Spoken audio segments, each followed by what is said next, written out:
This is the Player to Pro podcast, where every pitch of every game matters and where players, parents, and coaches come together to win both on and off the field. So I hope you all are ready for some positive vibes, because we got Rob Brantly on the show today. And Rob is just full with a lot of positive energy. I got to play with Rob in 2018 with the Clippers in the Cleveland Indians organization. Rob, how you doing today? I'm doing pretty good, man. I appreciate the shout out, positive vibes and energy, but I mean, I think your reputation precedes you as far as your hustle and energy goes. I'm just feeding off stuff like that, man. You're the one that get me hyped up, but I appreciate it.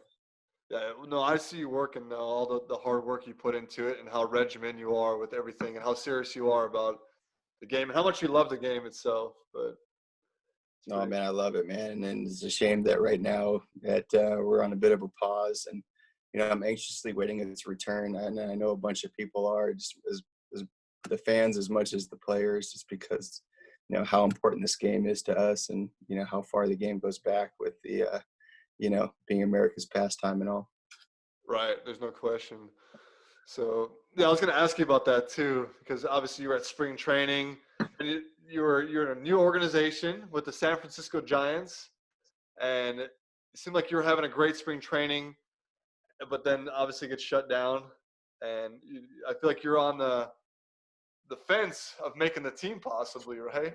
That's a good way to describe me. Just like on the cusp. Like, I think I came into spring training very motivated, and had a lot of great people that I met in that organization that kind of like help feed off of that and kind of push that motivation into a really positive start to my spring training. There, I was competing for a backup job, and felt really good about things and where it was going, and then boom, we hit a pause. So of course that's a bummer. But as much as anything's go, it's you got to adjust. You know what I mean? And I think safety comes first, and and I'm just praying for everyone's safety out there, as much as the players and people out there, the people on the front lines, nurses and everybody in the hospitals taking care of everyone, that always comes first. No, we appreciate that, Rob. I mean, I know it's crazy time in America, it's crazy time in the world. But, I know like there's a lot of serious stuff going on, but baseball is really, I feel like it's really important. Like a lot of people reaching out to me and just expressing, hey, we need to get this going again. Like, just because you can just feel how important baseball is to their life. And, but I really can't imagine being a ball player right now. Like, obviously I just retired last year, but I think about the high school seniors that were going to play college, the college seniors or juniors that were going to get drafted this year. And a guy like you that's, on the cusp of making this team, like what adjustments have you had to make in your routine because of COVID?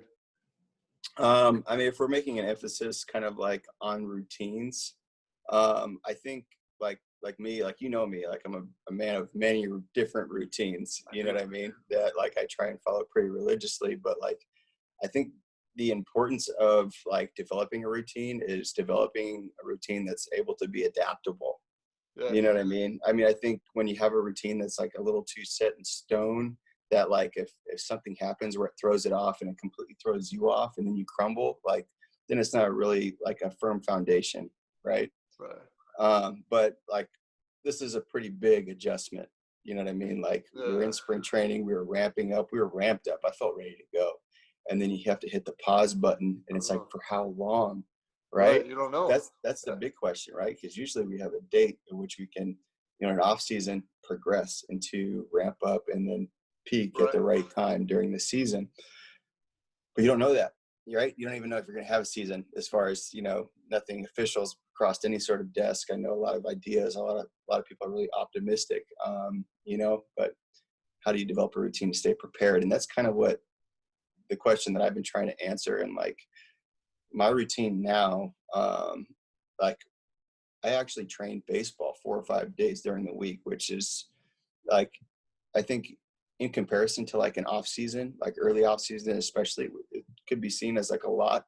But it's mostly just like paying attention to how my body's feeling, with that much training. Whereas if baseball was to start in 3 weeks, 4 weeks, they want me to be there in 2 weeks, who knows?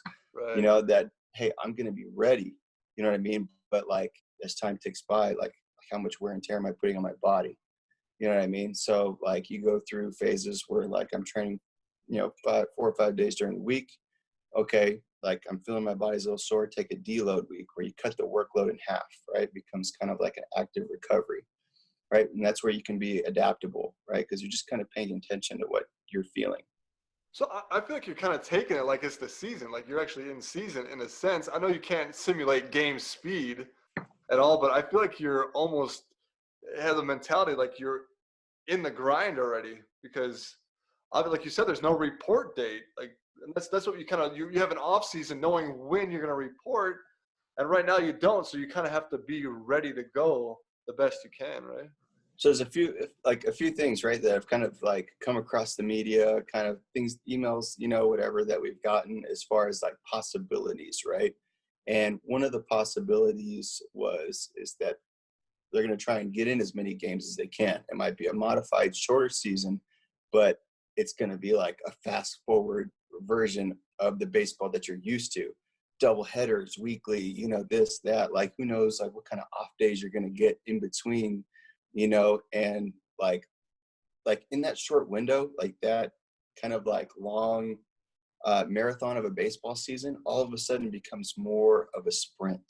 Right. You know what I mean? Yeah, but like a long sprint.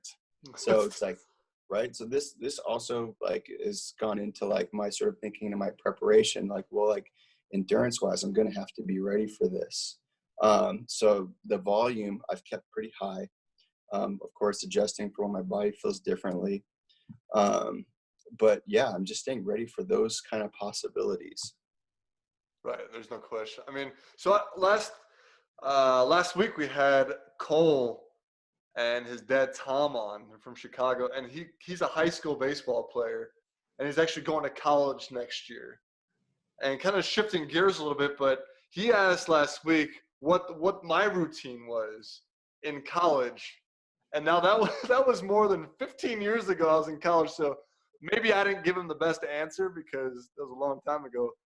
But since you went to college within this decade, right? You went to UC Riverside in California. Could you tell me, like, going from pro, just to answer his question better, like in college, what was your routine like? Because I remember mine was pretty regimented, especially like the off season with class and everything. I mean, I've always loved routines. I mean, I grew up, 2 generations of military before me. My dad spent, 36, 37 years in the Air Force. My grandfather spent, another time in the, 30, 40 some odd years in the Navy. Routines, have been my life.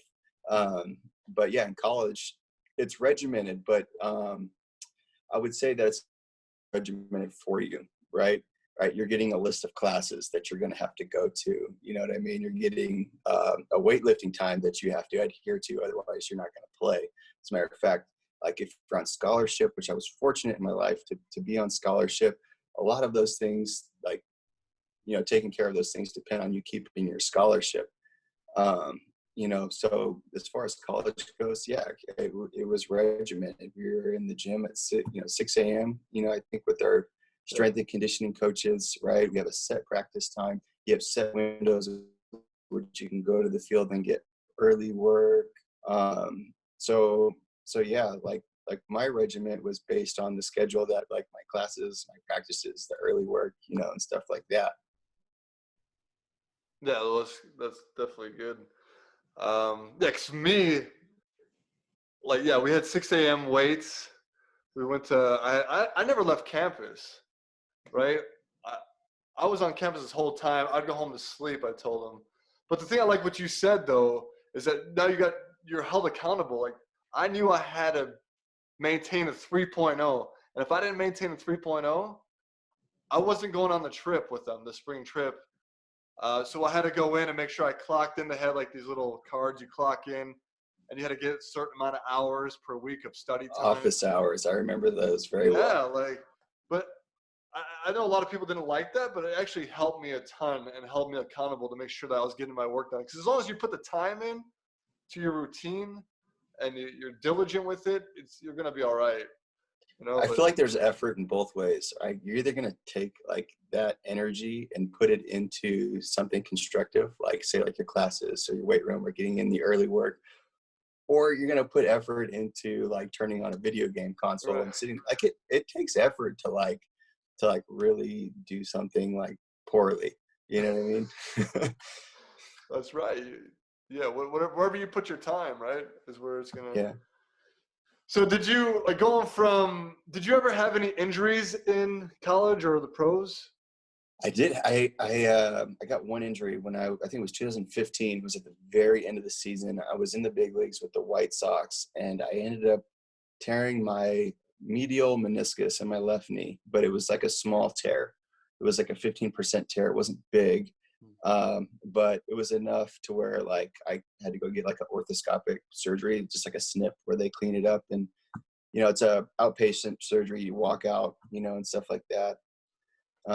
And like I think like in a month, like you're doing activities, in 2 months, like you're back to full speed. But I got to do all my recovery in the off season. Right.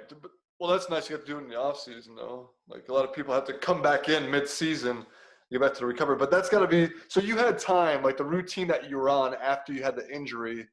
You had time to recover and go through whatever you had to. You didn't feel rushed getting back into playing, right?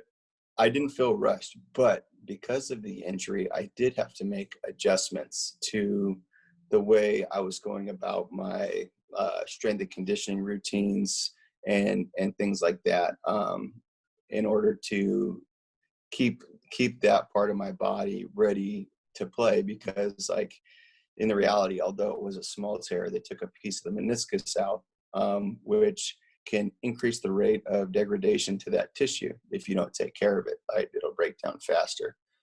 And like I was a little bit younger in my career at that time. I think it was like 5 years ago, and like I'm a big fitness enthusiast, and I took a lot of pride in my strength, and I was probably lifting in season a little bit too heavy. You know what I mean? Heavier than I was probably supposed to.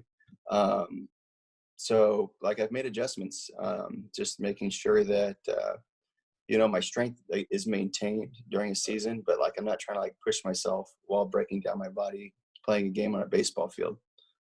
So with that, is there a certain part of your routine that's more important, or like certain, I guess part of routine, whether it's nutrition, sleep, working out, or your baseball routine? Is there one that's more important than the other for you? Or Yeah. So I mean, like if you had to like prioritize them, yeah, if you had to prioritize them, I'd probably prioritize your sleep and your food first, because like I think those two factors dictate your health the most, like especially when it comes to, coincidentally in this time when you have a virus going around, you talk about your immune system, right? And I think those things, probably have the biggest effect on that. You want to stay healthy during a season. You don't want sickness getting in the way. You want to feel awake. You want your mind to be right. Sleep and food both feed the brain and help the brain recover. And like those are two like indispensable tools that you need on the field. So those would be prioritized first. but like going into college though, there's all this. You have no time in the day. Like you have class, you have workouts, you have practice, you have more class, and you gotta eat. Make sure you eat right. The college Yeah, infamous ramen diet, right? Like there's how no you time supposed for to eat fun, healthy right? and funds and everything like that. So that's why like on top of like routines, I think like having a set of principles to help you be adaptable, right? Principles, right? So I've gone through the minor leagues, I've gone through college baseball, or even probably the biggest grind, believe it or not, was probably collegiate summer league. I don't know if you got like honestly, you go to some, like I went to La Crosse, Wisconsin, beautiful city, wonderful people, right? And like this Northwoods League is, supposed to help emulate what minor league baseball or professional baseball is going to be like when you get there. And like, if I really had to compare it to when I got into pro ball, I was like pro ball was a breeze compared to like, the 13, 14-hour bus rides. I was doing the summer league where like the food I had pregame was like a roll, like a bread roll with a sliver of ham in there. And they said, okay, right now, the principles, right? I take pride in my nutrition. Like the last thing I want to put in my body is a piece of processed meat with, white bread, Hawaiian roll. And that's what I'm gonna go play a game on. But I know that if I'm prioritizing, like the importance of being nourished before a game and having energy, if this is the best source I have available, if I look around, I try and be creative, like how can I get good nutrition here, right? Like I look at what I have available and that's the best thing available. Okay, that's what I'm going to take in because that's what's going to help me best perform on the field, So like if I live by that principle, right? If I do my best to have the best nutrition and this is what I got, you know what? I can find peace in that. You know what I mean? And I can feel like I still prepared my body as best I could for that moment in time. Yeah, there's no question. I mean, it's kind of like goes along with the principle that I live by is don't let perfect ruin good, right? It doesn't have to be perfect, right? You got to be able to make that adjustment. I mean, in baseball, I feel like there's a lot of times where it is not comfortable at all. The long bus trips, the bad food you eat. Stop it at Bojangles or something. Bojangles, yeah, you start liking those places. I still eat at Bojangles. Not just playing. Yeah, it's tough to maintain those routines, but it's a game of adjustment, and you're in the same boat as your teammates and the guys that you're playing against too. They're going through the same stuff, and that was a huge learning experience for me. Is playing in that summer league. I played in Quincy, Illinois. Probably the two most fun summers I've had because I had a lot of great guys on the team, and it was kind of a little bit more laid back. But I played terrible, though, like in those leagues. I think it was the adjustment to the wood bat that really got me. But because I went through that struggle, that hard time, it got me better. All those adjustments that I had to make, both mentally and physically for my routine. But, yeah, there's a lot of adjustments we need to make. I think adaptability is the thing that keeps getting, touched up on. If I was to find a common denominator between both our routines, it's like, I think why we're able to adhere to routines so well is because like we've made them to where we can adjust. Yeah. No, that's a great point, Rob. Well, Rob, this is going to help a ton of young baseball players and a lot of young coaches, people that want this information, like to have it coming from a guy like you and just the respect that I have for you and playing with you in Columbus and learning a lot from you and from other guys around the game. So, but I appreciate you being on, and I know a lot of people appreciate you being on as well. I mean, I appreciate you having me. And like I said, man, like you helped raise my game. You raised my intensity. So I appreciate that as well. And that's kind of like the big thing, right? Surround yourself with people that are going to make you better. Like-minded individuals, that you can see are able to adhere to routines, adjust and improve. And you're one of those guys for sure. And I appreciate the help you gave me.